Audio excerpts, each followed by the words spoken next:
میں کچھ ناگزیر مجبوریوں کی وجہ سے ایک ایسے دور سے گزرا کہ قرآن کو شدید مصروفیات کی وجہ سے بالکل وقت نہ دے سکا۔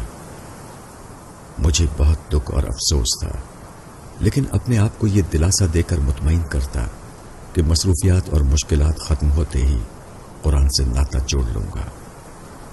وقت یوں ہی مصروفیات کی نظر ہوتا گیا کہ ایک دن اچانک سورہ مزمل کی یہ آیت کسی اخبار میں سامنے آ گئی۔ ترجمہ: اللہ ہی دن اور رات کا حساب رکھتا ہے، اسے معلوم ہے کہ تم اوقات کا ٹھیک سے شمار نہیں رکھ سکتے، اس لیے اس نے تم پر مہربانی فرمائی، پس جتنا قرآن تم آسانی سے پڑھ سکتے ہو پڑھو۔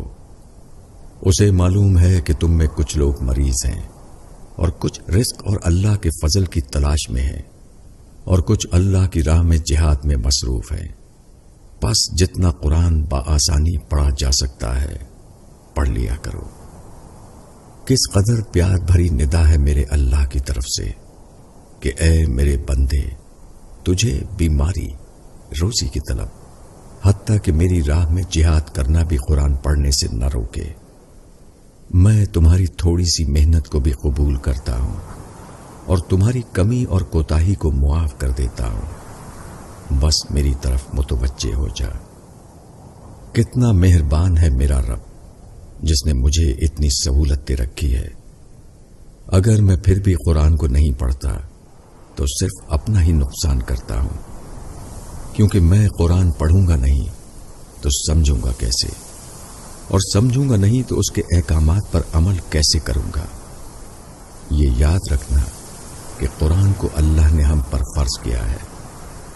میری آپ سے درخواست ہے کہ قرآن کو اپنی ڈیلی روٹین میں شامل کریں اور روزانہ کم از کم ایک رکوع تو ترجمے کے ساتھ سمجھ کر لازمی پڑھیں، ورنہ جو لوگ قرآن نہیں پڑھتے وہ قرآن کا یہ فرمان بھی سن لیں۔